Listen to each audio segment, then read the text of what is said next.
Advisory Committee meeting to order for today. Order. Do we need to do introductions? Everybody who's here? Do we start with, I forget, Serena, do we read your spiel first, or do we do a roll call? I can go ahead and do that spiel first, and then we can do roll call.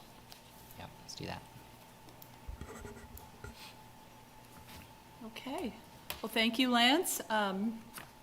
Good evening. My name is Serena Pearson, and as our PTAC acting chair, Lance,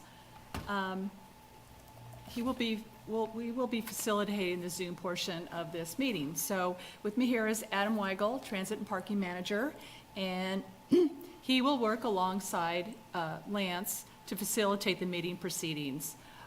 This meeting is being recorded and broadcast on the city's YouTube channel and public access channel, cable channel 25.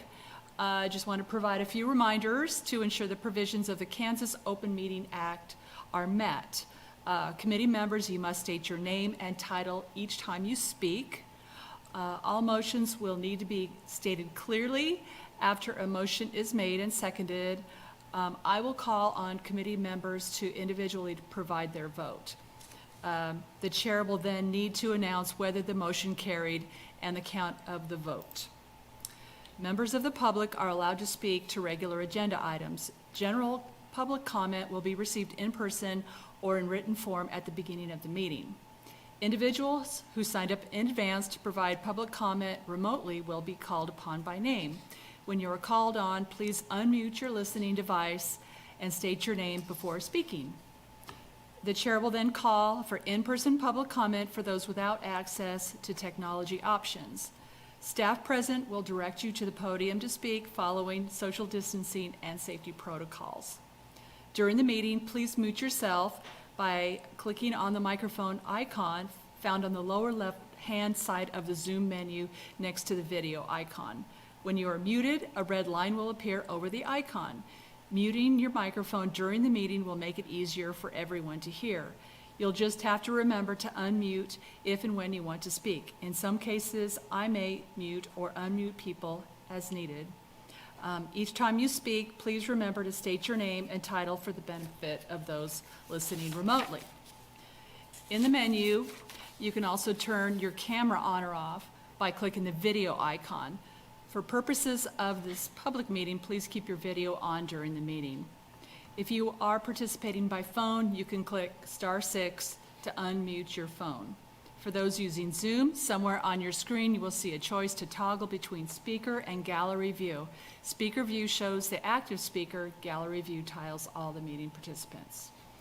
And now I will turn the meeting back over to Lance Fahey. Lance Fay, acting chair. Next item is, or we need to do roll call first, correct? We need to do roll call. Okay, yeah, so, I guess, Serena, do you have the roster to do roll I have the roster, I do, yes, I do. Is Jinan Amin here? Here. I'm here. Great. Lance is here. Heather? Tice? I'm here. You're here? I'm here. Okay. Phyllis Farrer? No Phyllis, okay. Mike Wazakowski? Present. Awesome. Nick Kuzmiak? Here. Cool. Alan Ackland? Here. Natalie Yoza? I'm just admitting her now. Is that? I might call her name again because I just admitted her. Natalie Yoza? Hello? Bill Wilson? Present. You said you just admitted her? Natalie? Yeah, this is Natalie Yoza. Natalie, you're there. Okay. Of course, so I Good just deal. got here. Okay.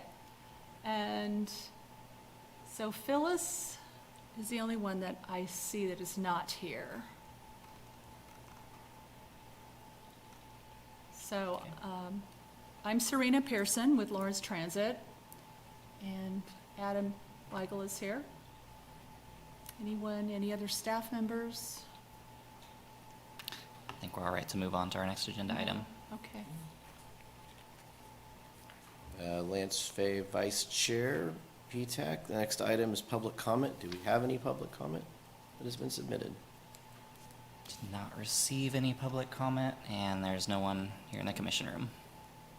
So next item would be to approve the minutes.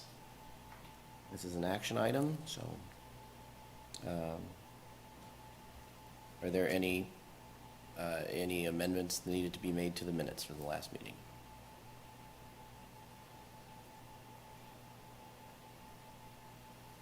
Okay.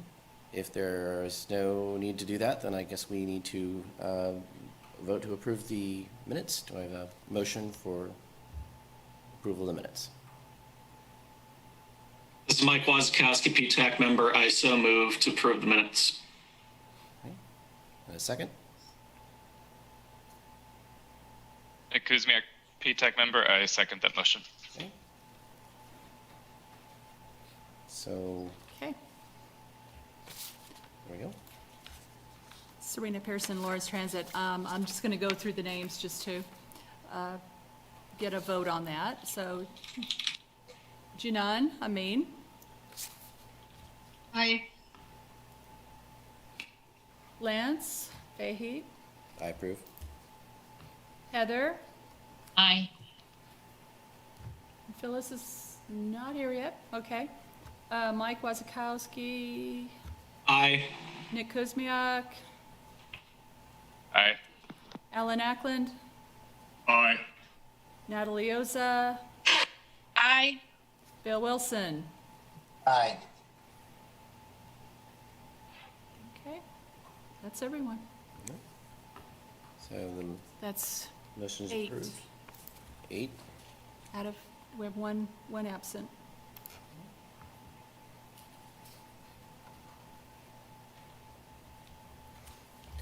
Okay. Lance Fay, Vice Chair. Next item, we move to regular agenda items. The first is Kansas Open Meetings Act and Ethics Policy Training. City legal staff presentation. We have something. Yes, good afternoon. I'm Tony Wheeler, the city attorney, and I will be leading the presentation today. But Adam has agreed to help me with the PowerPoint, so if he could perhaps pull the PowerPoint presentation up, we'll get started. All right, again, Tony Wheeler, city attorney. I want to, before I begin, thank each of you for your service on PTAC. The city couldn't do all of the important work that we do without the work of without you, and we would very much appreciate your willingness to volunteer your time to serve on PTAC. All right, next slide, please. First, I'm going to discuss the Kansas Open Meetings Act, and this was a law that was enacted in the early 1970s by the Kansas legislature. Kansas followed a number of other states that adopted these sunshine laws after the Watergate scandal. And the thought was that there needed to be greater oversight of government, and we needed to make sure that the public knew what the government was up to. So the principle of the law is based on the belief that people have a right to know the public's business, and that information really is critical to the functioning of our democracy. Next slide, please. And the purpose of this law really is to just make sure that the conduct of government and the transaction of governmental business is open to the public. So that's why these rules are in place. Next slide, please. This law, I mean, many of you may have served on other boards, and perhaps a board of a private company or a not-for-profit. But when you serve on a governmental board, we really do have to keep this law in mind, and it's a little bit different. So let's just start with when it applies. So it applies when the body is a covered entity and there is a meeting.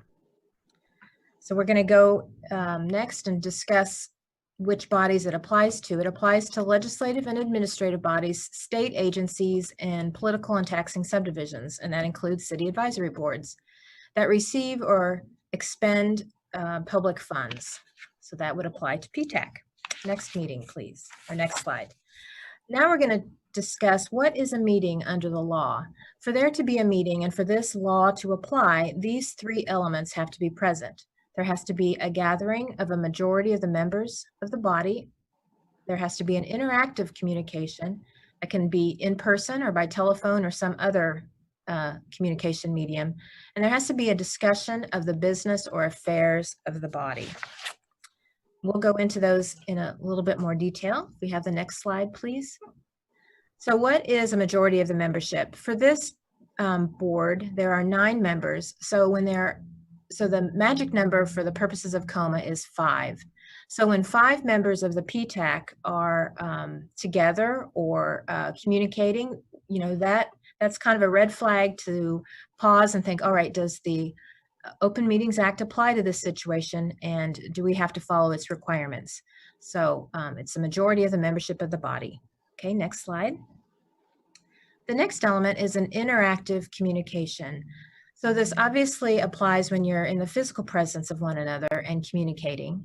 It can also apply to telephone calls, Zoom calls, conference calls, etc. And it can apply in work sessions and staff briefings, video conferencing, and online communications, so long as there's an opportunity for a contemporaneous interaction. That's what an interactive communication responds to. All right, and then the third element is there a discussion of the business of the body? So are you discussing PTAC business? That's what really triggers this law. It doesn't require a vote to be taken or binding action, but merely just the discussion is what triggers this law. So just a word, you can have social gatherings, and those are not subject to KOMA as long as you don't discuss the business of PTAC at those social gatherings. And the law also allows for you to attend conferences. Board members can attend conferences where there's items of general interest as long as the specific business of the body is not discussed by a majority of PTAC. All right, if you can move to the next slide. I want to talk just a little bit about electronic communication, since there's such a common form of communication these days. The Attorney General has said that the mere fact that there's a communication by email does not automatically raise a KOMA issue, but if the majority of the body uses that electronic communication to engage in an interactive discussion, that may violate the law. That could raise an Open Meetings Act issue. So a single email sent to other members would likely not be considered a violation, but if you participate in an online chat room or instant messaging, that could be a problem. So, oftentimes we will say to not hit the reply all function. So if you could go to the next slide. We want to avoid initiating an online discussion with fellow advisory board members about the business of PTAC. You can receive emails about a city matter in which other members also receive it, but just don't start an online chat with using that reply all button. So just be very careful with your emails. Next slide. We want to talk a little bit about serial meetings. This is another provision of the law. A serial meeting is a series of interactive communications of less than a majority, but it's still not permitted under KOMA. And a violation could occur if it collectively involves a majority of the membership of the body, and there's a shared topic of discussion concerning the business of the body, and it was intended by any or all participants to reach an agreement on a matter that would require binding action to be taken by the body or agency. So what this is saying is you cannot have a series of smaller meetings where 1 or 2 of you discuss an item, and then you move on and you go to a 3rd member and then a 4th and a 5th. When you're using that situation to reach a decision that really should be made in the public meeting. So again, avoid these types of serial communications. That could be a violation of the law as well. All right, next slide, please. Okay, so just to review, the Open Meetings Act applies when the entity is covered by the law, and PTAC is obviously covered by this act, and there is a meeting. And again, the three elements of a meeting have to be present.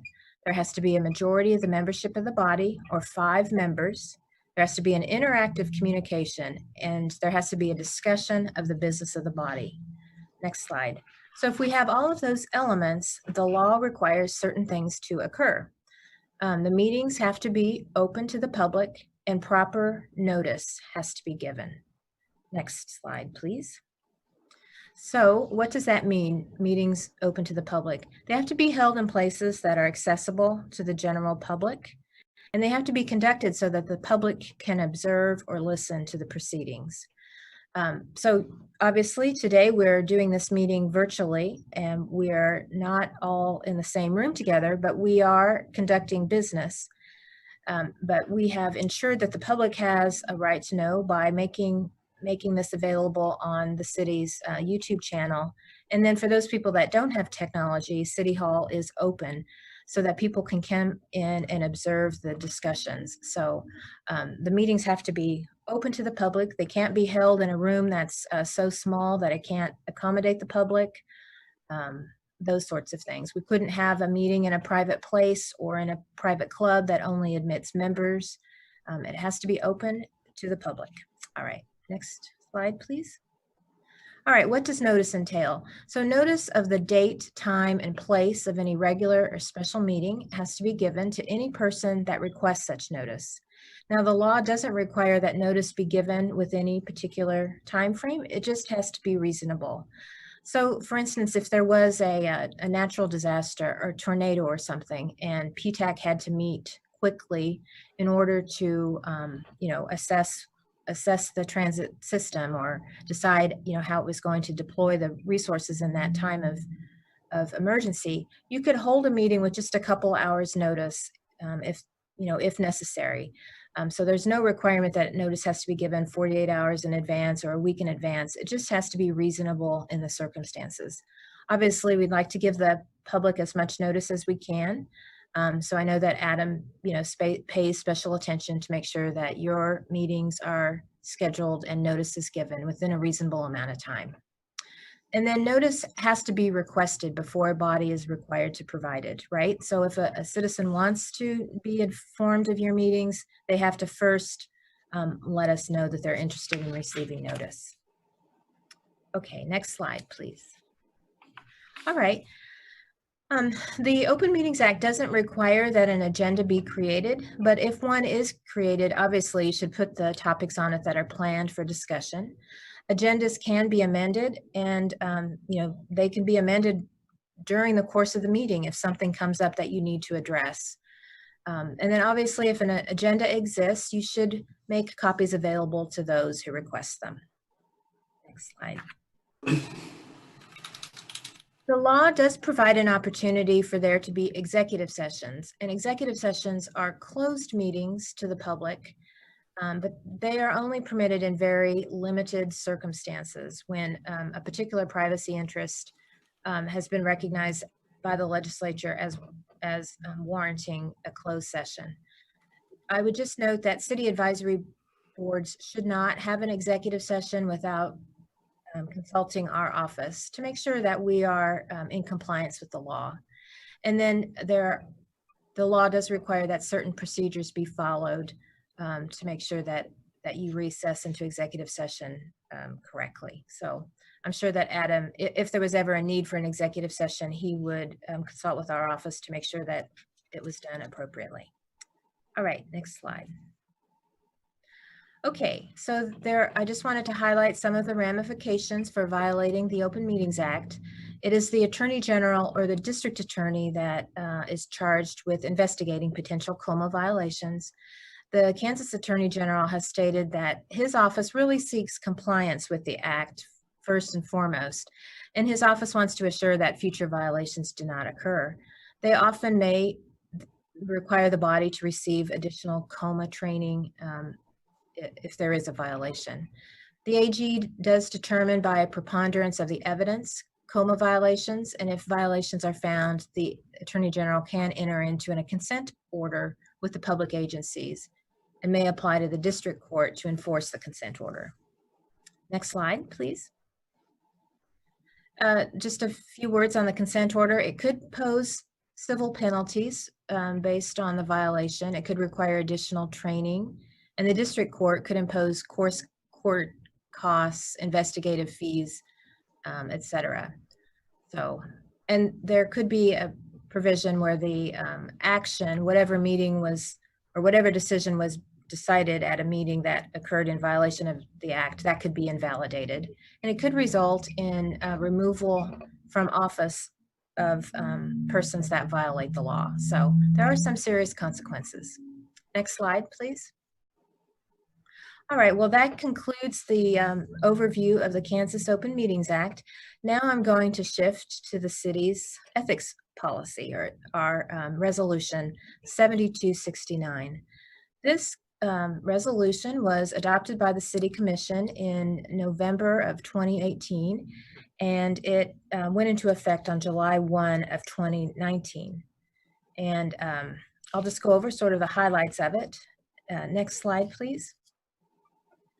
The resolution really seeks to make sure that the city's business is conducted fairly, impartially, ethically, and in full compliance with the applicable laws.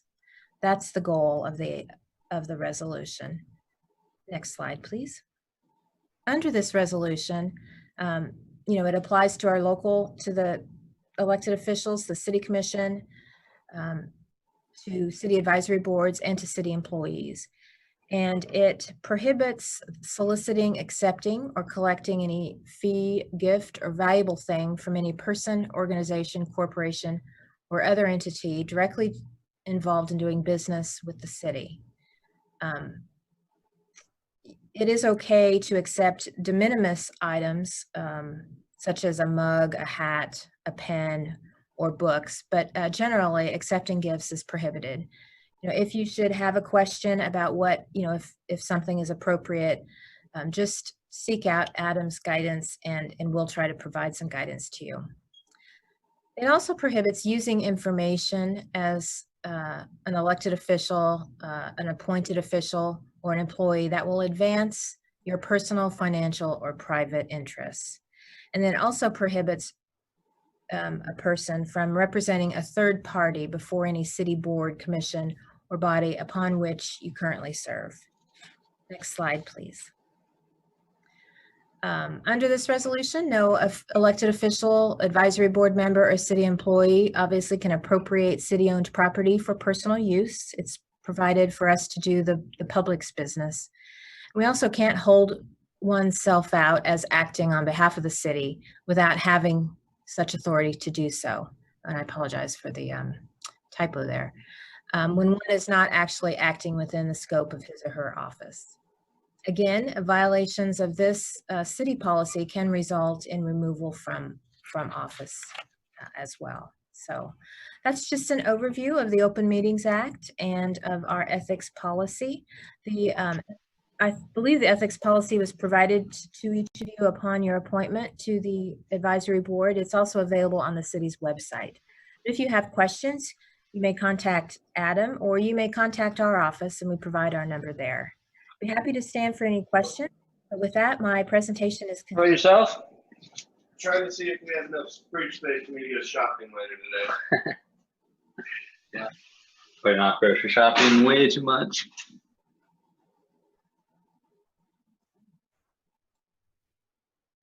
All right, this is Adam Weigel, Transit and Parking Manager. Thank you, Tony. I guess I'll ask again for folks, if there are any questions or concerns, I'll say that this is training that we need to do every year. I know KOMA and ethics are pretty hard-hitting stuff. It's what I imagine one of the reasons all of you got into this board was to get that KOMA training. But I thank Tony for making it interesting and interesting for us. And we will probably do it closer to the beginning of the year moving forward. In particular, when we get new members, and this upcoming calendar year, we will have a new member. A slot will be opening, so it'll be important for us to try to align it that way so that we're all aware of our rules and guidelines moving forward. But well, I guess I'll pause again if there's any thoughts or questions from that presentation.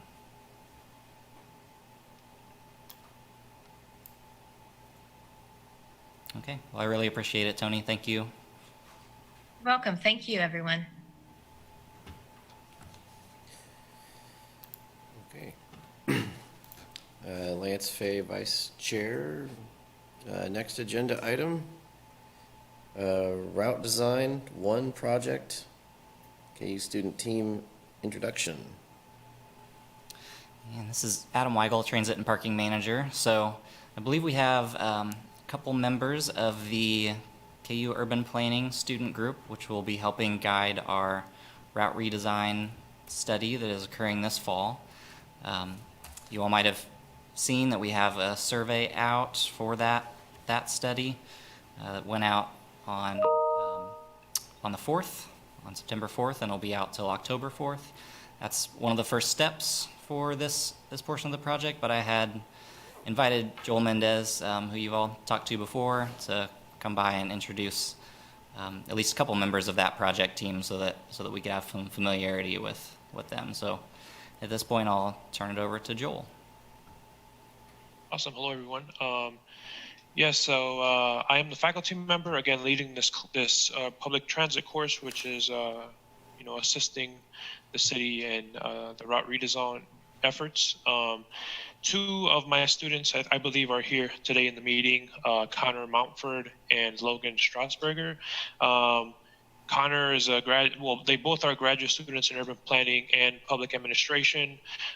They both are involved in planning efforts throughout the region. Outside of class, Connor is also a graduate research assistant with the University of Kansas Transportation Center, and Logan is interning as well with the Mid-American Regional Council.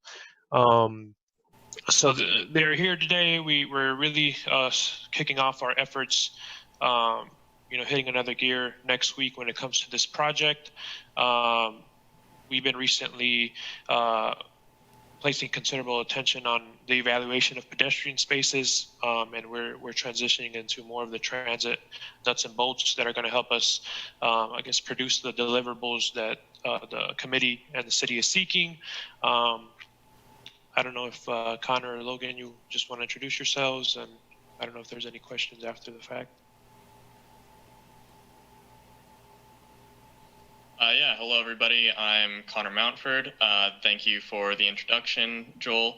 I'd just like to say hello, and I look forward to working with all of you on this project. Thanks.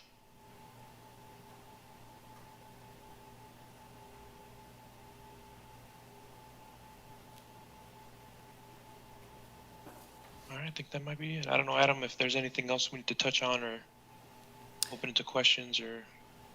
Yeah, this is Adam Weigel, Transit and Parking Manager. We'll open it for questions here. I just wanted to say, I know for the folks in PTAC that are on the steering committee related to this project, which is Bill, Mike, and Lance, we will be looking towards a meeting, probably the latter part of this month or early October would be a good time for us to check in with the project team and kind of see how things have started off.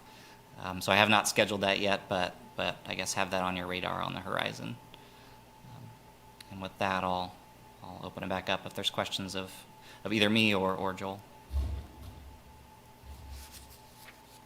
I had a quick question. Nick Kuzmiak, PTAC member. So it looks like a lot of your scope is going to involve public input, and I can see that web-based survey is kind of the minimum expected there. I'm curious though how you're going to be able to do this during a pandemic, because I think the city in general has still been trying to figure out how to do public input currently, and it sounds like it's kind of a work in progress. So I'm curious if you have any kind of unique approaches that you're going to apply here. Okay, yeah, Joel Mendez here, and great question, Nick, and that's actually one of the tasks that we are undertaking. We're kind of evaluating to see what other cities are doing when it comes to this arena and gaining a lot of this public input. So I think we're crafting the the strategy here as we speak, and we hope to identify innovative ways that can accompany this web-based initiative that we've kind of started already with the survey. But again, great question, an issue that and a hurdle that a lot of communities are trying to overcome at the moment, and we're working on it as a class right now. This is Adam Weigel, Transit and Parking Manager. I might add a couple of early successes as well with this first survey. Part of that outreach, because trying to be sensitive to the fact that not everyone is just going to find their way to Lawrence Listens. Some people will, but not everybody will. So one of the tactics we tried this time around is there's a neighborhood contacts list that the city maintains, which has contact members for all the neighborhood associations and those type of groups. We did, as a staff, just individual emails to each of those groups, laying out the process for kind of all the way up through the transfer facility. So the route redesign study this fall, looking towards route redesign study number 2 in the spring, and then facility design and construction in the year after that. We included that information, linked to the survey, and an offer to join these various groups, either on a Zoom call or if they are doing socially distant neighborhood meetings, that sort of thing. Have got some good early interest from some of those groups in inviting me to discuss this, these initiatives, either via Zoom or just this past weekend. Old West Lawrence had their Old West Lawrence Day, and we were able to set up a table for about 3 hours outside and talk with about 30 folks as they wandered around the neighborhood. So I think there's some openness to, definitely from the staff side, but I think also maybe from some of these groups, as long as we can do it in a socially distant setting, I think there's some opportunity for some in-person options, as well as just Zoom calls with these various groups if they have that infrastructure set up.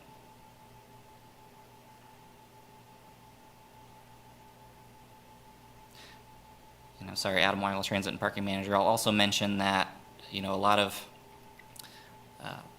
paper surveys, honestly, is where we get a lot of the feedback from under normal circumstances. When you're at a table and people walk up to you and they fill out the survey, you get a lot of feedback that way. So we have also, with Serena's help coordinating with First Transit, have implemented paper surveys available on city buses. So there are 2 folders, one with blank surveys and one with a return, a return box essentially. And people can take surveys, fill them out, and return them on the bus in a paper form, or they can return it to the library or the utility billing drop box by City Hall. So we're trying to look at these other ways to get kind of manual surveys out there as well, just to touch base with different groups of people who may not be online as often.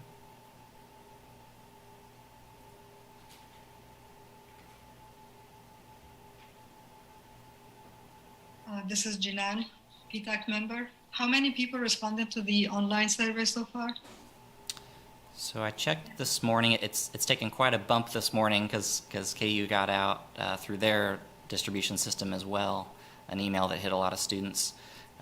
This morning, but before that KU blast went out, we had around 150 responses. And last I checked this afternoon, we were over 300. So we'll see how it climbs. Pretty good start, I would say, for, we're only about a week in, maybe a little more than that.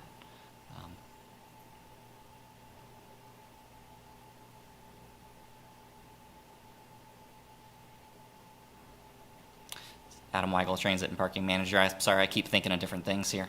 But another initiative that we're going down is we also want to make sure we hear from drivers of our vehicles and make sure that they're a core group that has input to this process. So we've got a handful of round tables, we're calling them, where I'm going to go out to our facility for stretches of certain days and be available to talk with drivers about what the next 2 years look like as far as route redesign, facility design, and really loop them in early since they have their own wealth of knowledge, so that we expect to get a number of survey responses just from that group of 100 drivers as well.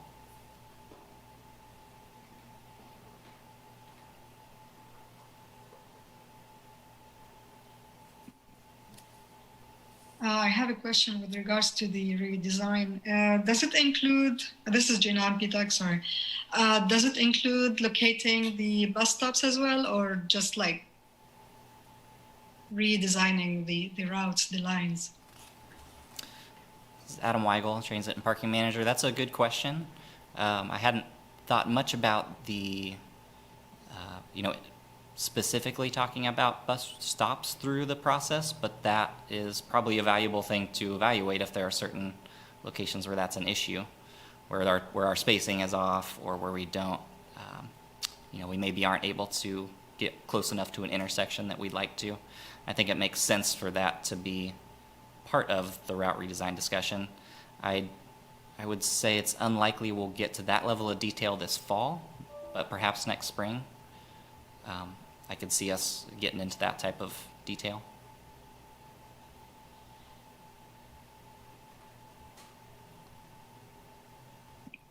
Janan Amin, PTAC member. Maybe a tip on the routes. Currently, and for as long as I have been living in Lawrence, there was one missing connection between West Lawrence and East. The 23rd Street. If the students would take that into consideration, would be good. Because for people who go from, let's say, Country Club, they have to go through downtown to get to the east of the 23rd Street, where there are businesses and some industrial offices. And the wait downtown by the public library is way longer than the trip itself. Sometimes it's up to 15 minutes. If there would be another option, I mean, of course, there's going to be a different transfer hub in a different location, so it's going to be closer. But still, that kind of connection is good. It does not exist right now. I appreciate that, Janan. This is Adam Weigel, Transit and Parking Manager, and I'll take that segue opportunity to plug this group to make sure and encourage everyone here to take the survey. There are some portions of this survey that get at some of those issues that Janan brought up, where we're asking, are there connections between specific locations or different areas of town that don't exist now that we do want to exist with potential future routes. So that sort of feedback will be critical as we export all those responses for the students to use as they build options, concepts.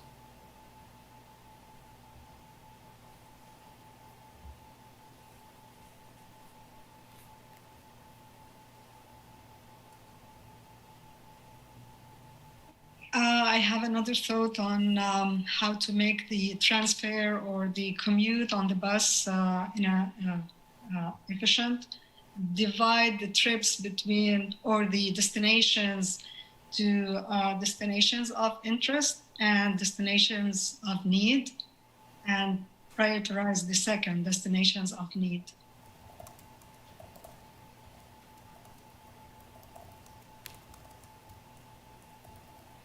In terms of the duration of the trip. For example, I mean, this might not sound like important, but it is.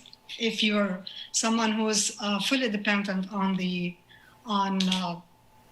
traveling on the bus and going to destinations of need, such as the grocery store. Currently, you're lucky if the whole trip lasts for 1.5 hours. It sometimes takes much longer. So if you have frozen food, you're lucky if you're back home and this food is not warmed up or thawed already. So just to prioritize these destinations of need, so that you have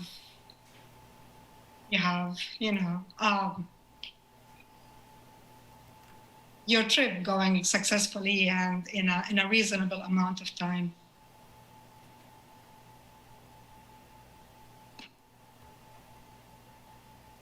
Does that make sense?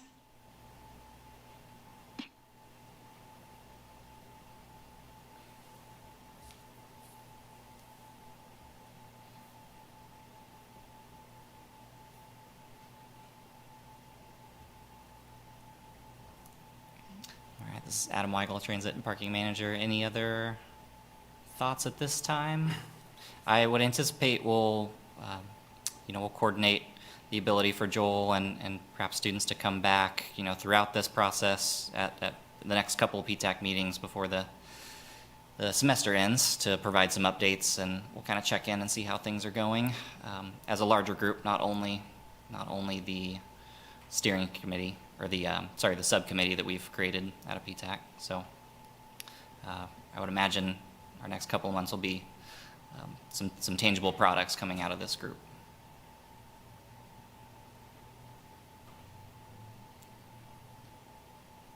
All right, well, at that point, I'll probably turn it back to you, Lance, for... Okay, Lance Fay, Vice Chair PTAC. Our next agenda item, KU on Wheels, service check-in for KU staff. Hello, I'm Margreta DeFries. I'm the transit analyst for KU Transportation Services. Aaron Quisenberry would usually attend, but he's not able to be at this meeting today, so he's sent me instead. Ridership for KU is, of course, significantly lower than normal. On our fixed routes, the ridership is running at about 23% of what we would have normally had up to this point last year. So we're basically counting the first 3 weeks of school in that number. And that even includes the extra day of service on Labor Day that normally wouldn't have existed in our schedule. We count our park and ride system separately, and that bus route is down 90%. People are not excited to park remotely and take a bus onto campus, which we expected. So we had already reduced service pretty significantly on that route.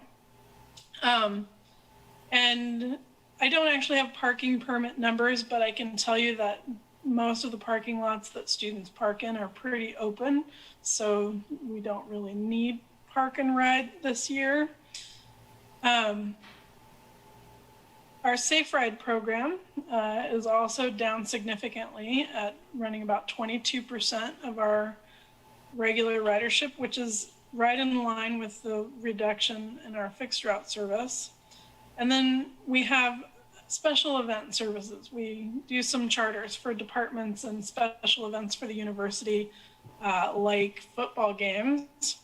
And that is running at 1% of its normal number because we have had almost no charters for Hawk Week. Was down to only 1 or 2 in-person events that we modified the service to give them the most economical version possible. And Super Saturday service was the only regular event that occurred this year for Hawk Week. So it's not looking good ridership wise, but we haven't done a breakdown of route by route and bus by bus yet. We are going to review that kind of data out of our software to see whether or not we can reduce the number of buses that we run on the campus circulators in particular. Route 43, which normally has 7,000 passengers a day, is running at 40%, just under 40% of normal service, but we only reduced the bus number of buses by 1 from 6 to 5 in the most busy parts of the day.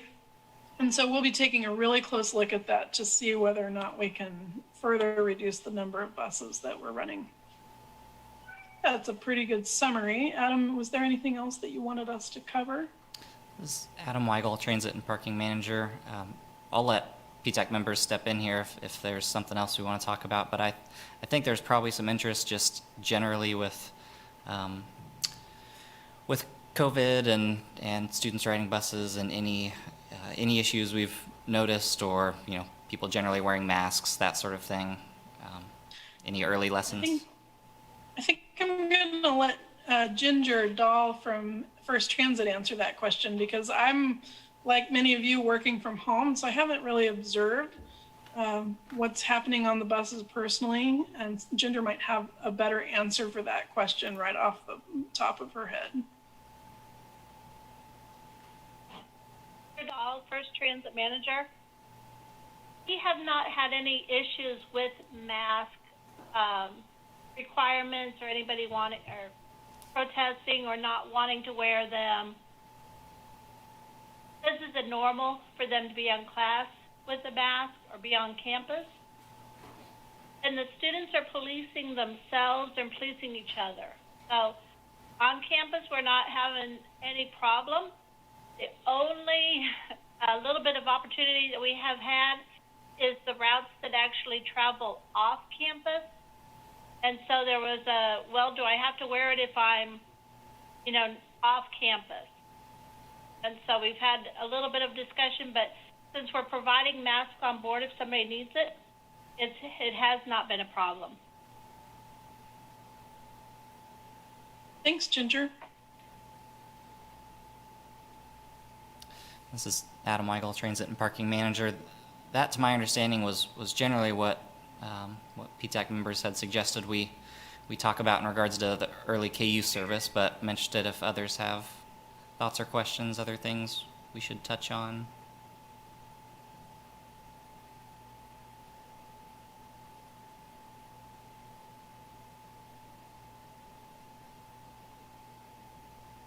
Okay, well, I'm not seeing anything, so I'll turn it back to Lance. All right, Lance Fave, Vice Chair PTAC. Future agenda items or work sessions. Items to add. Anyone?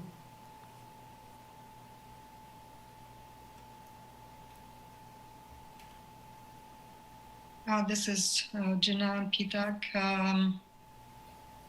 I'm not sure if this requires a whole discussion or whatnot, but the idea of, we all know about the complete street movement. Now, because in Lawrence we do not have complete bus stops and how they function, I'm thinking of the need of having in Lawrence complete bus stops. So I do not know how we could approach this. This is Adam Weigel, Transit and Parking Manager. I guess just to clarify, so when you say complete bus stops, do you mean just bus stops with amenities? Janan, PTAC member, no.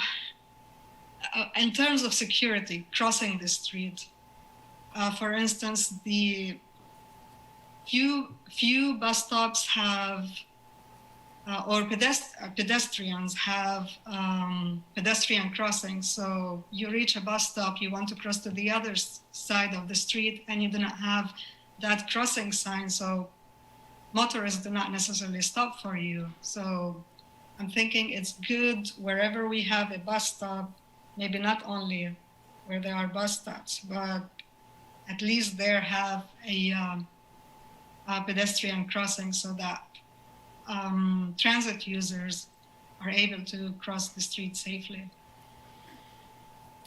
This is Adam Weigel, Transit and Parking Manager.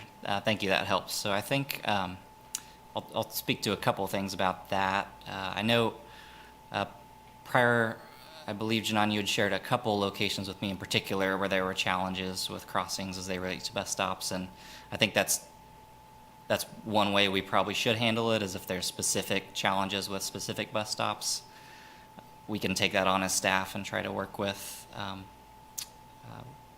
engineers of the city and other things to try to improve those targeted challenges. I think in general, the intent would be to attempt to locate bus stops near intersections so that pedestrians would have easy options for crossing in multiple directions. I know that the city does have a complete streets policy, so I think there's some different avenues to address the problem. And I would say if there's further particular stops where there are challenges other than the couple that you've shared, one probably effective way is to just address those case by case. Because in some circumstances, I'm thinking, that for traffic control reasons, it'll be challenging to install new pedestrian crossings mid-block, at least in some locations. So that there'll just be a number of considerations we'll have to work through. But the intent of what you bring up is important. I mean, we do want it to be easy to access to and from a bus stop. We don't want that to be wildly inconvenient for you to have to walk so far to the nearest crossing that it just makes it really difficult to use. So it's a persistent challenge, but one I think we can try to make better on a case by case. I don't know if there's other thoughts from members, other things you've seen, if there are specific corridors that we have major challenges, or if there are specific stops, I'd certainly welcome you to reach out to me through email with some more particulars. Also, I guess I'd also add, we have Nick on the call. I think MMTC is a good place to have those complete street discussions as well, because it's not all about, that it's about pedestrians, and they may or may not be using the bus, but things like crossings and that sort of easier access as a pedestrian, I think that discussion could possibly be had with that group as well. Don't want to put that on your plate, Nick, but he's nodding, so. Excuse me, PTAC member. Yeah, we're actually going to be engaging with Planning Commission soon as well to try to get more kind of a better grip on some holistic issues that affect both planning and transportation, because the two topics are pretty intertwined. So I would not be surprised if the idea of complete streets and public transportation did come up in those discussions.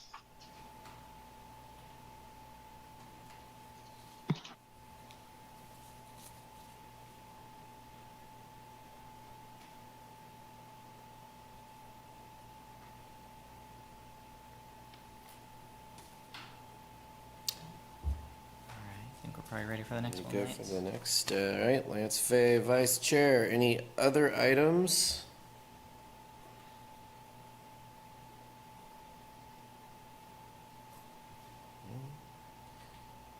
And transit staff items. Any other items?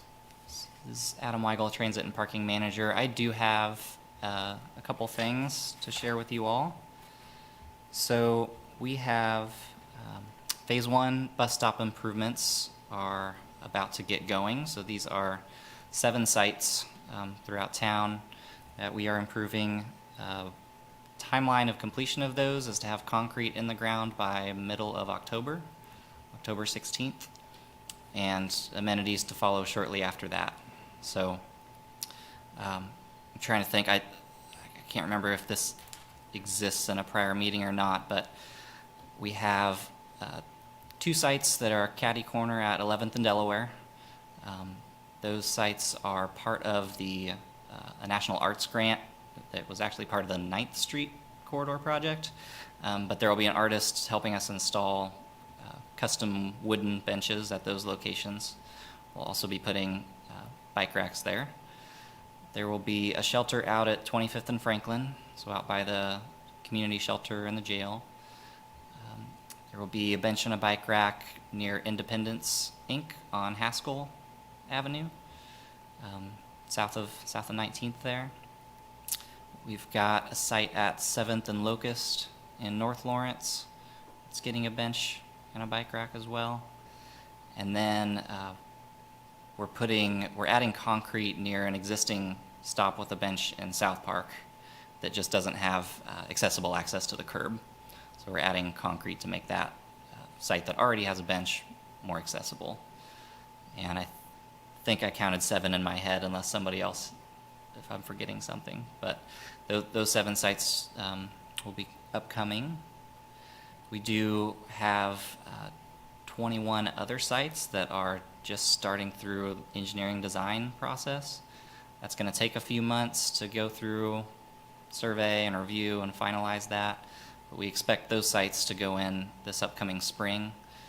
You may have seen an article about United Way participation in that, getting a grant to help with that work. So that partnership will culminate next spring. We have a contract with CTE, which is the Center for Telehealth for Transportation and the Environment, that they are going to be a project manager for the electric bus project, the grant that we won for that. And that contract is going before the City Commission tomorrow for approval. So this essentially will allow us to allow them to start work. They're going to help provide some of the pre-planning for how, what routes we should use electric buses on. Can we use them on all routes? They'll help guide us through the procurement of the buses themselves and the charging infrastructure.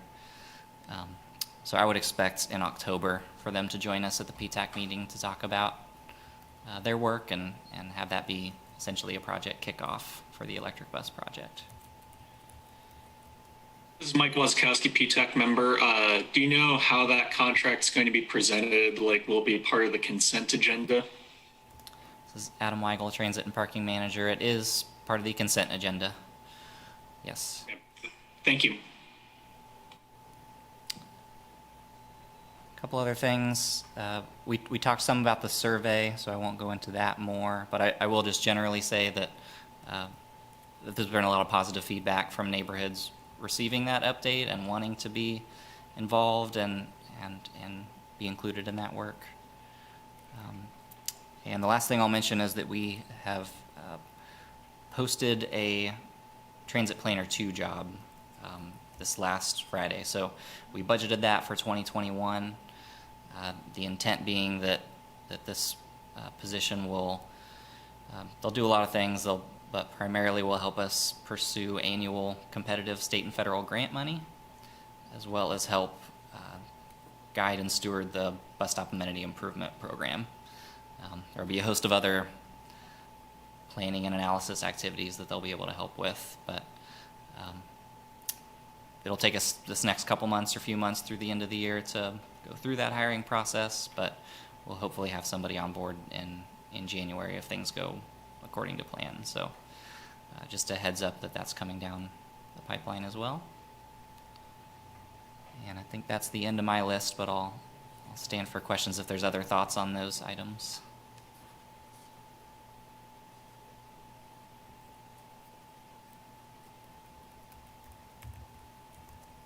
All right, well, with that, I'll turn it back to Lance. There are no other questions, and the next meeting, October 12th, 2020.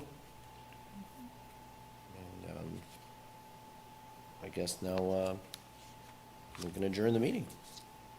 All right. Thank you, everyone.